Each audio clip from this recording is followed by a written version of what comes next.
We're here with Daniel Remer, one of the artists who is represented by Art Rep DG. He was born in London and he's currently living in Tel Aviv. And so, through the wonders of technology, he's here with us now. So, hi, Daniel, welcome. Hi, Debbie. Thank you. Nice to see you. I'm very excited to talk about your work. So, how would you describe your visual language to somebody who has never encountered your work before? I would say that um, it's symbolic, that the work that I do symbolizes ideas, concepts, and some of my thoughts.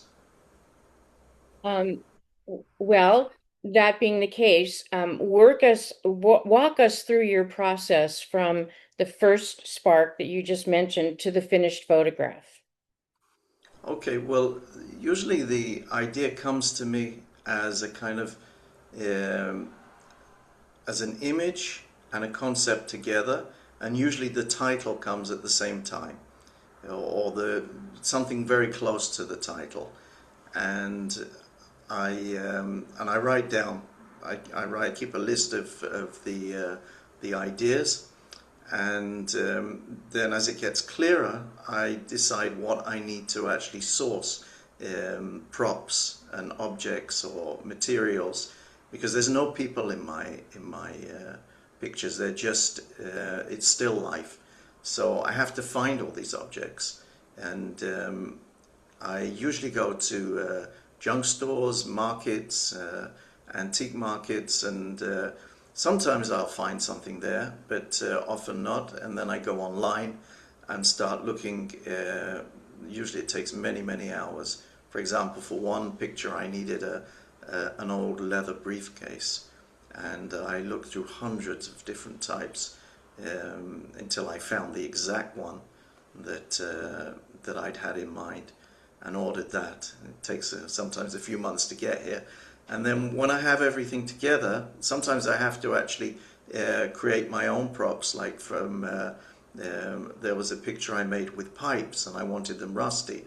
So I bought them from a builder's store, and with different acids I treated them and put them out on the balcony until they reached the level of rust and the color that I wanted. So all of this, just preparing the objects, can take quite a long time. And then when I've done that, I bring them into the studio and I set up the exact composition. Before I even take a photo, I don't even switch the camera on. I set up the composition, and that can take hours or sometimes a couple of days. And then I set up the composition in the frame of the camera, looking through the camera until it's absolutely perfect. And that whole process usually takes me between 1 and 2 days. And then when it's set up, I start taking the photos.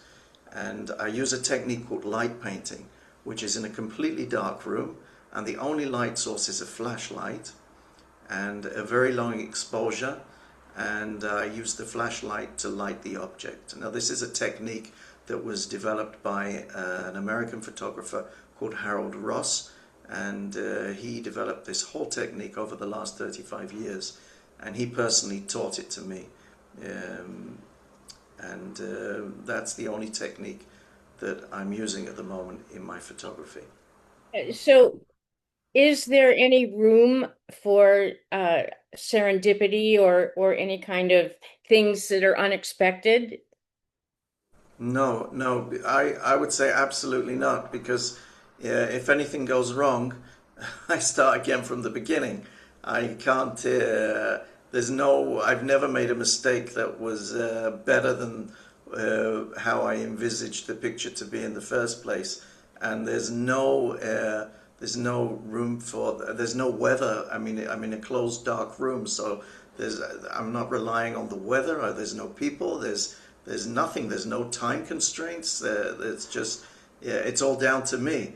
And I feel that, if anything doesn't come out the way that I had envisaged the picture to be, then that is, down to me, and I'm not willing to compromise on that. So I'll just go back to the beginning and start again. Interesting.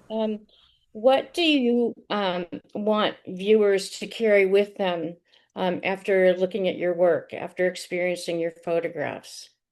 Well, that's an interesting question because I don't really think about the viewers.